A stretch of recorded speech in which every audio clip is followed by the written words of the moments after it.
You know that feeling, right? You're staring at a really important, really hard task, and suddenly you find yourself doing anything else. Well, this explainer is all about something called the Lotus Method.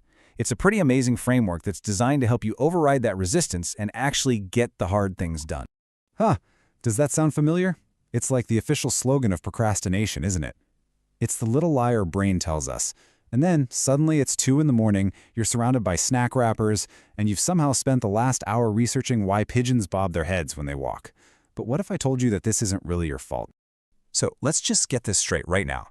The problem isn't that you're lazy or broken. Nope, the problem is that your brain is working exactly the way it was designed to. We just need to reframe how we think about this. Okay, this is the crucial point. Your brain is literally hardwired to avoid anything that feels uncomfortable, difficult, or unfamiliar. It's an ancient survival mechanism, you know? Back in the day, that kept us safe from predators. But in today's world, that same mechanism just keeps us scrolling on our phones. Here's the thing. Comfort doesn't keep you alive anymore. It just keeps you average. Oh, this is so relatable it hurts. This slide just perfectly captures how our brains creatively sabotage us. You need to exercise? Whoa, look at that. The kitchen has to be spotless, right now. You're starting a huge work project? Hang on, first you need to become the world's leading expert on the history of bubble wrap. Our brain is an absolute grandmaster at this little bait-and-switch game. So why? Why does our brain do this to us?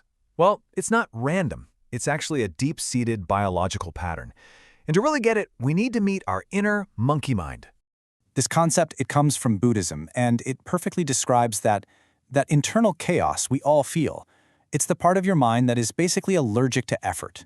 It's constantly flinging itself from one distraction to the next, doing anything it can to avoid just sitting with a challenging task. And this right here, this is the core of the issue. Your brain evolved to protect you from like lions and starvation, not quarterly reports. So when it sees a hard task, it triggers the same stress response as a real danger. It basically screams, abort, abort. Let's go do something safe and easy, like alphabetizing the spice rack. But here's the really good news. We can actually retrain this ancient brain of ours. The Lotus Method is a 5-step blueprint, and it's designed to work with your brain's wiring, not against it. It helps you sharpen your focus and finally tackle all that stuff you've been avoiding. So here they are, the 5 steps we're going to walk through. We've got awareness, flow with it, stillness, intentional action, and finally, patience. And each one builds on the last to create a really powerful system for getting things done.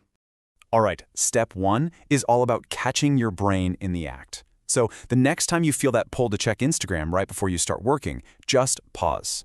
And then name the pattern. Literally say to yourself, there it is. That's avoidance. Nice try, brain. What's so cool is that neuroscience shows the simple act shifts activity from your emotional, reactive brain over to your logical, thinking brain. It's literally like turning on a light in a dark room. And that idea of not fighting your brain leads us perfectly into step 2. I mean, most of us, what do? We try to just bulldoze through resistance, and we end up totally burning out. But there's a much smarter approach, and it's captured beautifully in this quote. So instead of telling yourself, I have to finish this massive, horrible project today, just tell yourself, I'm just going to work on it for 10 minutes. This is brilliant because a tiny little task is too small to trigger your brain's threat alarm. It just flies right under the radar. And once you start, your brain releases a little bit of dopamine, which creates momentum. The key is to make that first step ridiculously easy, like just open the document, or just put on your running shoes. That's it. Okay, on to step 3. This one's all about preparing your main tool, your mind. And think about this analogy for a second. You would never try to do delicate woodworking with a violently shaking chainsaw, would you? Of course not. But that's exactly what most of us are doing when we try to focus with a mind that's just overloaded with notifications and anxieties and a to-do list a mile long.